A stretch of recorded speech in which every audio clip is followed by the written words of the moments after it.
Hey guys, welcome back to my channel. It's your girl, the Brooke Ashley, and today we are here to talk about The Real Housewives of New Jersey, Season 12, Episode 9. And when I tell you guys that this episode was chaotic, the first 15 minutes I was like, all right, this reunion is about to be a hot mess and a half. And I believe the reports about things are just so bad between Teresa and Margaret that they're going to need some security because they don't want any fights to pop off.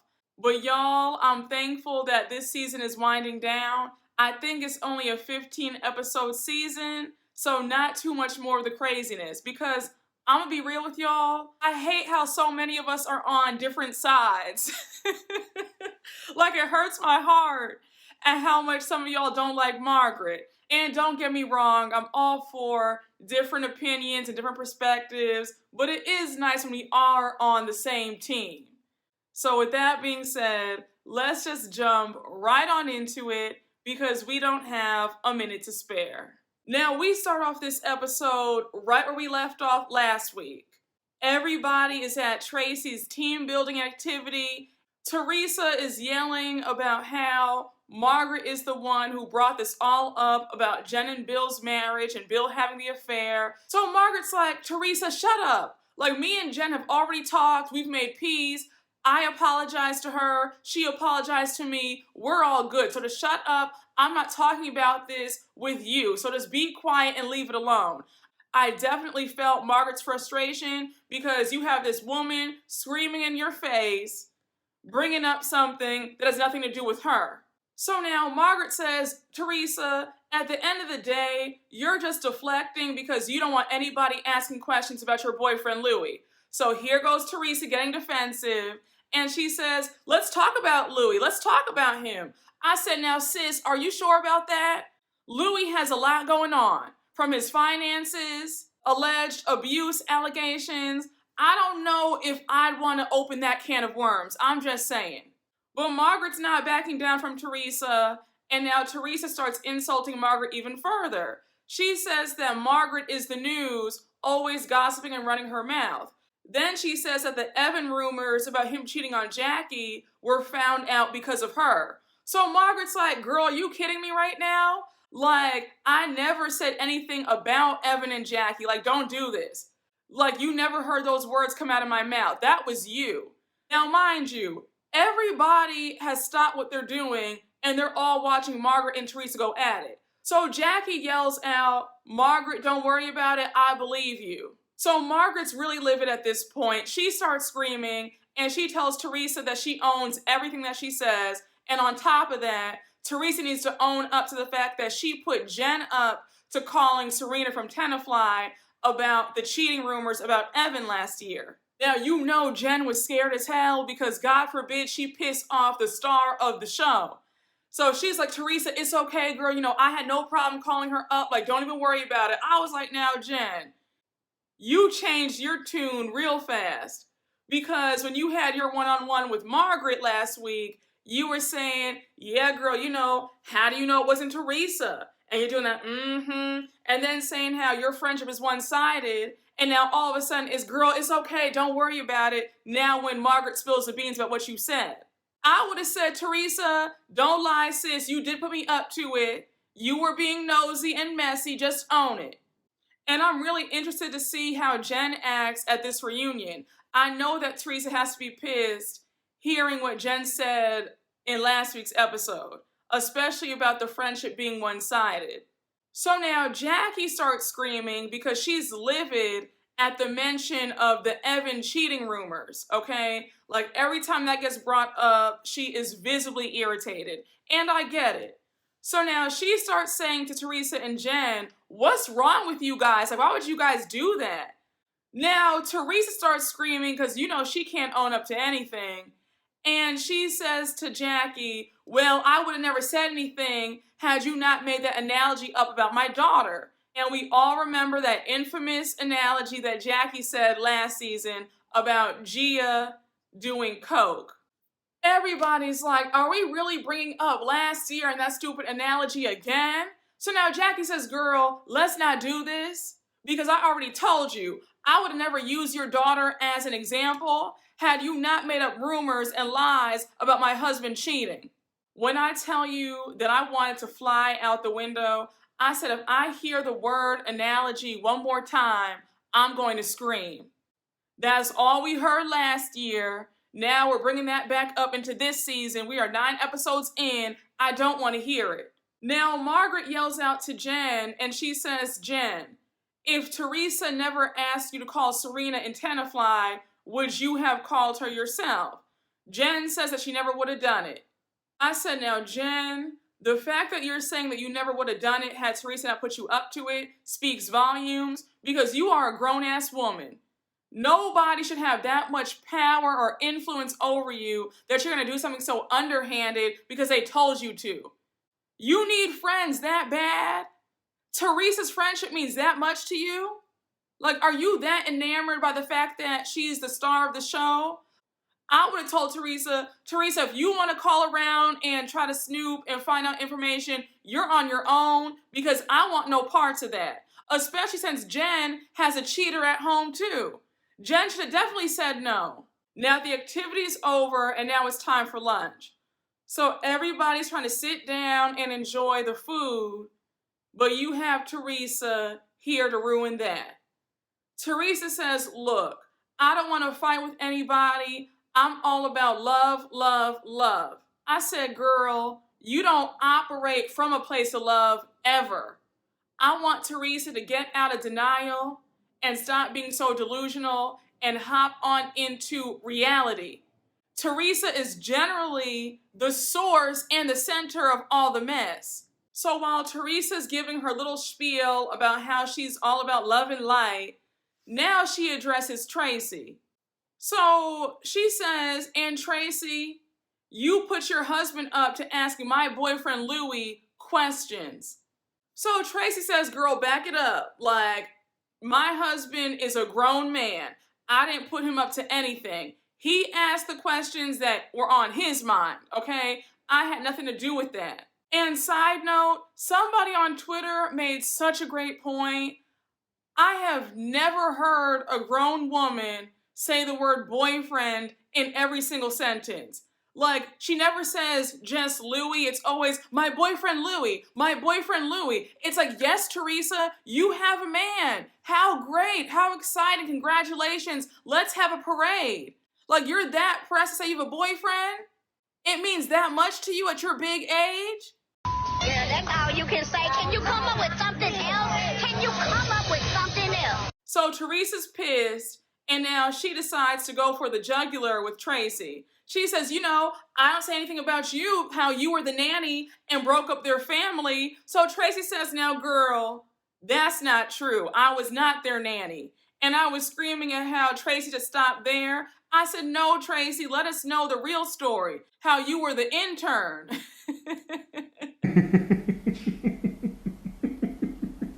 Now, mind you, while Tracy and Teresa are getting into it, Margaret is eating her food along with everybody else. So, child, Teresa brings Margaret back into the mix, and she says, and look at this one. She's bringing up all these abuse allegations. So Margaret says, girl, I never said the word abuse. So in true Teresa fashion, she starts over-talking Margaret, and then she says that nobody is going to ruin her amazing love bubble. And then she says that she's sick of this shit and she leaves. Now I'm like, if you have to keep saying how in love you are, how amazing your relationship is it really that amazing? Anytime you need to keep speaking about how great and how wonderful something is, it usually isn't. And you're trying to convince yourself and others. But honestly, if I were Tracy, I would have kicked Teresa out when she got there with her nasty attitude. Like I've said many times before, my misery does not like company. So if I am in a bad mood, I am staying home. I do not believe in infecting others with my ill feelings and thoughts, okay? That's not fair to anybody, and it's not considerate. Because I'm in a bad mood, the whole world does not need to be in a bad mood either. I won't even turn this camera on if I'm in a bad mood, all right? I feel like feelings and thoughts and energies, is transferable. So when you see me on this camera, know that I'm in a pretty pleasant mood. Okay? Because if not, then I'm going to be late with the recap.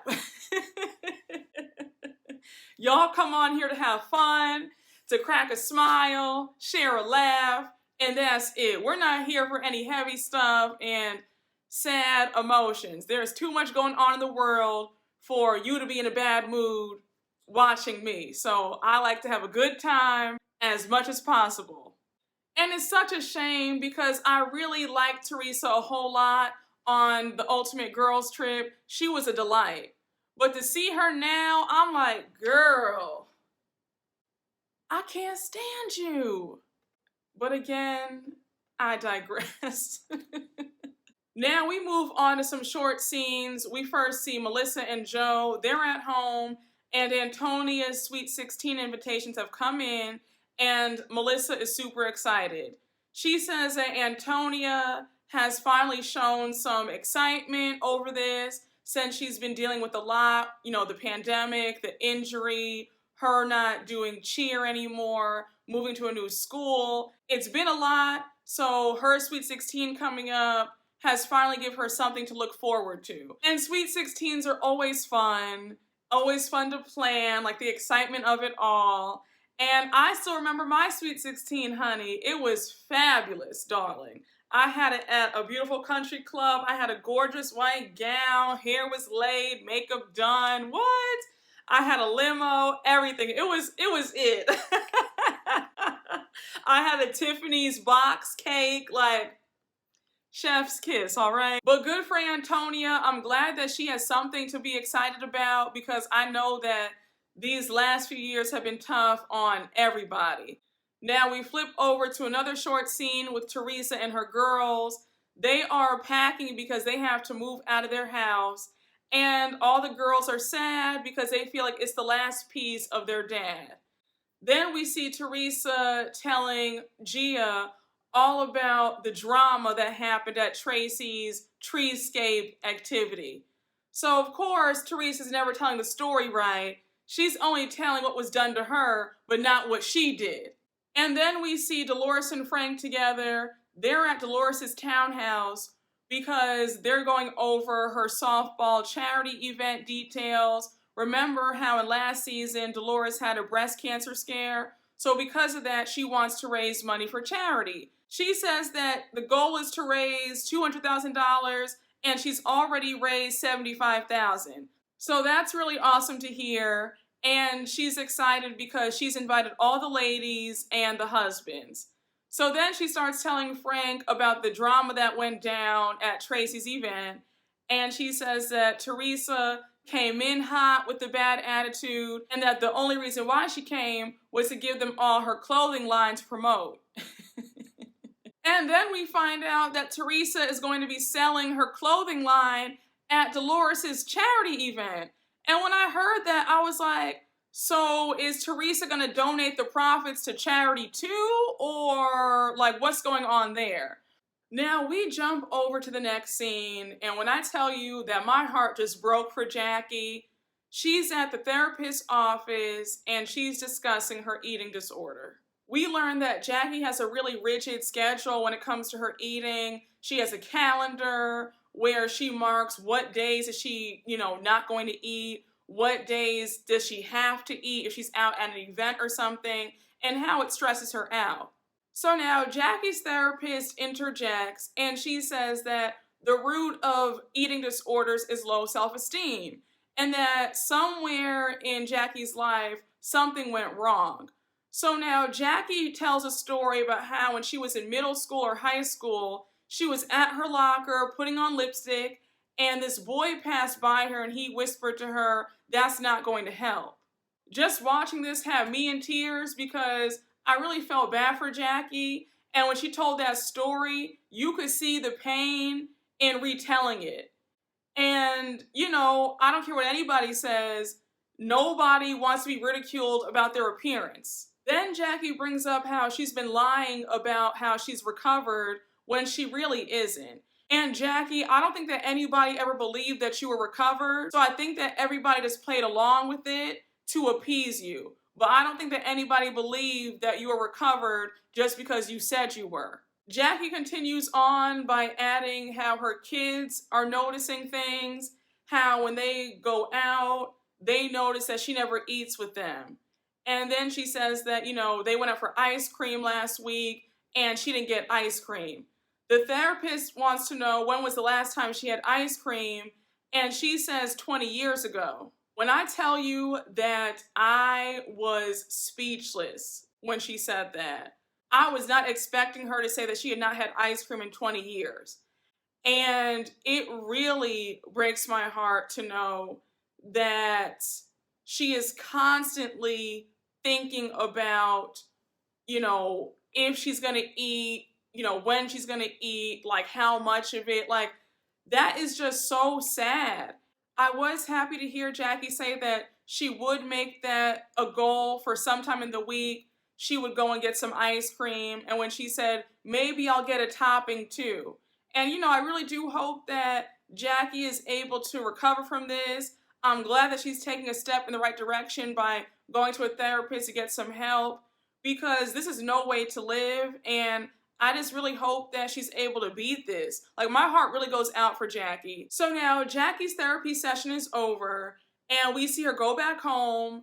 Her kids are getting ready for their family dinner. And so Evan and her are just talking. So Evan tells Jackie that he wants to travel the world with her and he also wants to enjoy a meal. So Jackie says, I want to be present and enjoy a meal with you too. And then she admits out loud that she has full-blown anorexia, and how in the past she was in denial about it and she didn't want to get help for it, but now she's ready to get some help. So Evan says that he's glad that she's admitting this and how he is right by her side. And then she goes on to ask that if she were to gain weight, would he still love her? And he says, of course. I said, Jackie, I don't think that you have anything to worry about. I do think that Evan is a good guy. I love how he is by your side. I love how he wants you to be the best that you can possibly be. He wants you to just, enjoy your life and be healthy for you, him, and the kids. Like, I'm here for Evan being a stand-up husband. And I know that people can say, well, he has to say that because cameras are in his face. But I'm like, we've seen some of these husbands be kind of cold to their wives when the wives were dealing with stuff. Now, this next scene with Jen and Bill and their date night, this had to be one of the funniest and best scenes of the entire episode. You know how Jen gets when she gets that tequila in her. She is a chatty patty, and she was letting Bill have it. There we go. Thank you. And you're going to always get it again and again and again. So Jen starts off the conversation by mentioning how they haven't had a date night in a long time and they need to make more time for this. And then she brings up the drama that happened at Tracy's treescape activity, how Melissa and her called a truce, they apologized to each other, and Bill's not amused because he's still upset at all the guys. Then Jen brings up how Dolores invited the both of them to her charity event game. And she's like, I'm going to go. I think that you should go and reconcile with the guys because, you guys were friends. So Bill says that he has feelings about all this and he's not too sure if he wants to go. I said, now, Bill, I understand that you're upset, but at least hear the guys out and have a face-to-face conversation. You're still angry about it, so you might as well get it off your chest and let them know how you feel. So now Jen brings up how their 20th anniversary is coming up, and Bill jokes around and says, it's been 20 long years. Now, I personally don't find those jokes funny. I feel like when people say things like that, there's a little bit of truth behind that, especially if there was some infidelity, then you clearly weren't that happy. And I'm not going to lie, watching this scene, there's a part of me that believes these current rumors going around that Bill is allegedly having another affair. So now Jen starts joking around and she's asking him if he thinks that they'll make it another 20 years. Then she says, if some shit goes down again, then I'm getting half. And Bill was not too amused when she said that, but I said, Bill, you already cheated once. If you cheat on this woman again, if she leaves you, I hope she takes more than half. Now, Jen starts ranting and raving about how marriage is a lot of freaking work and how she does not want to end up like her mother, how her mom was married to her dad for 50 years and was unhappy and wasted all her life. She does not want to end up like that. May I tell you something? If I hear one more time that marriage is just so much work and it's just so hard, I'm like, oh my gosh, how hard is it? And I was talking to my mom the other day and I was like, Mom, did you think that it was so much work? And she was like, it's not that it's so much work. Like, obviously it's an adjustment because you're going from being single, doing what you want, to now you have to consider somebody in every single thing that you do. So that is an adjustment to make. But she was like, if there's respect and love, you know, it's really not that much work. Like, you enjoy, you know, getting to know your spouse and working through things together. Like, yeah, there might be some, you know, like tough spots where, you know, you get into an argument or whatever have you, but it's not so much like, you know, drudgery and just toil. Like, at that point, you married the wrong person. But if you're married, let me know down in the comments. Do you think that it's just so much work where it's just like, oh my gosh, like, let me know. Because when I tell you, I get so tired of hearing that, like, oh my gosh. I'm just not for doing a whole lot of work in relationships. I think that relationships should be fun, including friendships. Like, I just want fun. Don't get me wrong. Life can throw you a curveball. I get it. And that will affect your mood, which will affect your partner's mood. But I think the general state of the relationship should be, you know, good and fun and healthy, right? No, yes? Guys, just drop it down in the comments, which I always look forward to reading. But anyhow, Jen brings up how she picked her mom up from the airport, and the mom made no mention of Bill cheating. She was only angry at Margaret. And I know that Jen is from a culture where the man can do whatever he wants and the women just sit there and accept it, but absolutely not at you blaming a woman and not the man who stood before God and took vows to remain faithful. Like, that's just crazy that Jen's mom is angrier at Margaret than she is at Bill. No. Now Jen's liquid courage takes over and she says that she's angry at Bill for cheating. She brings up how she was a young mom to 3 small children and pregnant at the time, and he was out doing his thing with another woman. She continues on by saying that she's tired of giving him a pass for everything and she's not going to have it. Now, at some point while Jen was getting her feelings out, I was waiting for Bill to say, babe, I am so sorry. Let's go to counseling. You know, I don't ever want to put you through that again. Like, I was waiting for that and we never got that. I'm like, Bill, do you care at all about your wife's feelings? And that right there would have me seeing a divorce lawyer, because I'm not going to sit here and pour out my heart to a man who does not care. If I'm crying and telling you how angry I am about how you cheated on me, I need to see some emotion. Well, actually, knowing myself, I've told you guys many times before that cheating is a deal breaker for me. So if it does happen, I'm out the door the first time. Oh! Shout out to everybody. I had fun. I gotta be good. There is no second chance or let's work this out. No. I said just a mess. But I was happy that Jen was not mincing words. She was letting Bill have it, and he had to sit there and just take it. Now we jump over to a short scene with Margaret. She's at home with her creative director, Lexi, and she's discussing a text message that she got from Teresa. Teresa wants all the ladies to wear her clothing line at Dolores' charity baseball game because she wants to promote it and sell it. So Margaret's like, now you were just yelling in my face, calling me everything but a child of God, but now you want me to wear and promote your clothing line? Like, how does that work? Like, how do you hate me, but then you're asking me for a favor?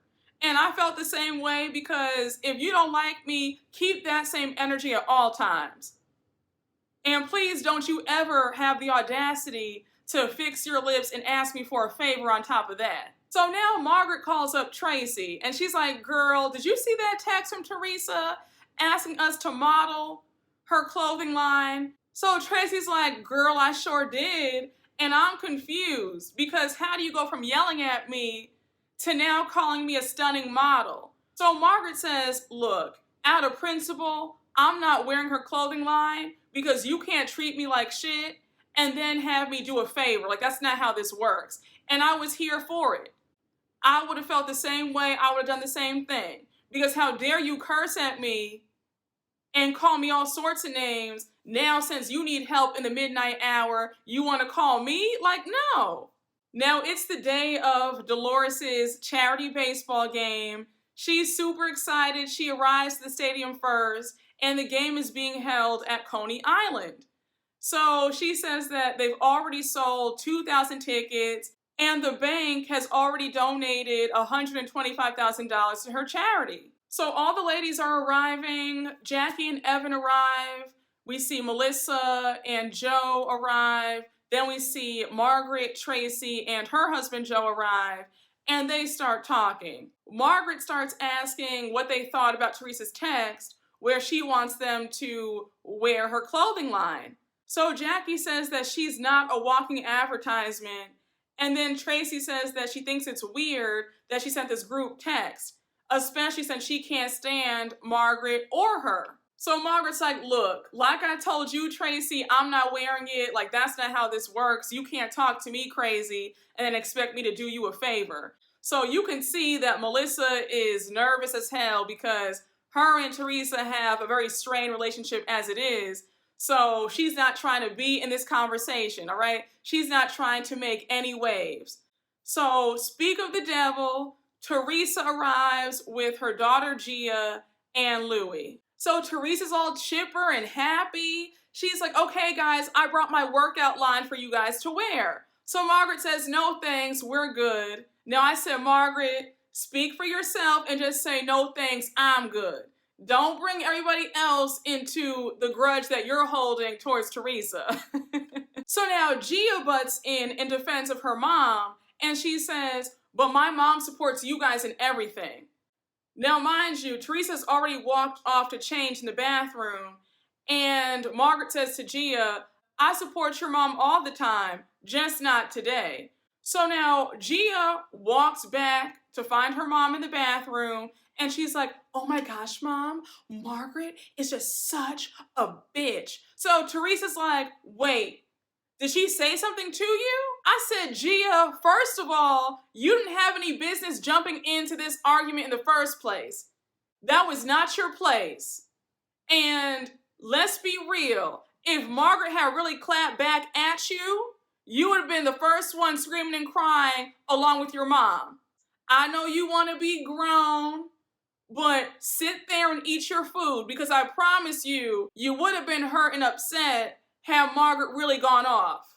She was real tame in her response to you. And I was really annoyed how Gia made it seem like Margaret cursed at her or something. All Margaret said was, Gia, I do support your mom, just not today. That's it, that's all. But you putting extra sauce on it like, Mom, I can't believe she said that to me. Like, she's such a bitch. It's like, it wasn't that deep. Your mom is a grown woman. We've seen her flip tables, push people, get into folks' faces, throw drinks. I'm sure she can handle Margaret Joseph's saying, not today, I'm not wearing your stuff. She'll be okay. So Teresa is livid, and then we see Dolores wearing the leggings, and Melissa puts the leggings on.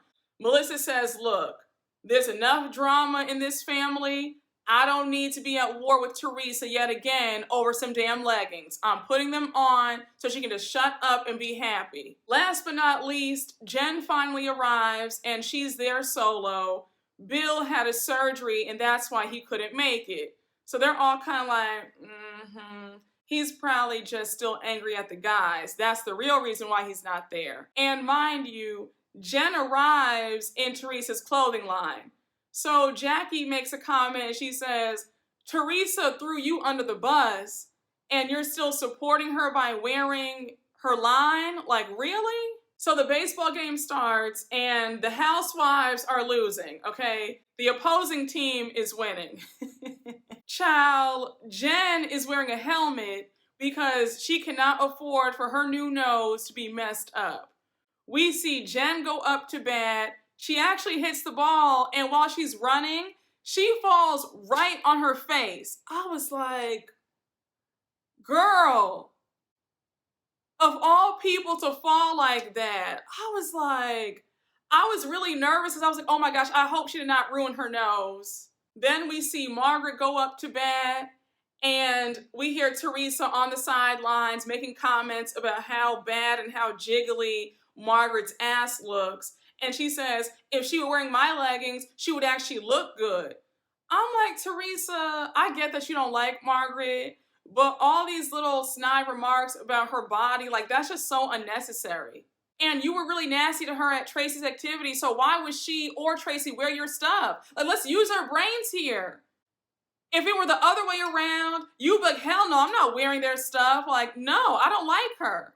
Now, Tiki Barber finally arrives. He's super excited to play in the game. And Louie greets him. So him and Louie are just joking around. And I think that Tiki was like wrapping Louie's foot so that he didn't get like an injury or something. So anyhow, Teresa is pissed. So she walks over to Tiki and she's like, yeah, I heard that you're questioning my boyfriend. Like, what's that all about? And she like wraps her arms around him. I'm like, Teresa, let it go.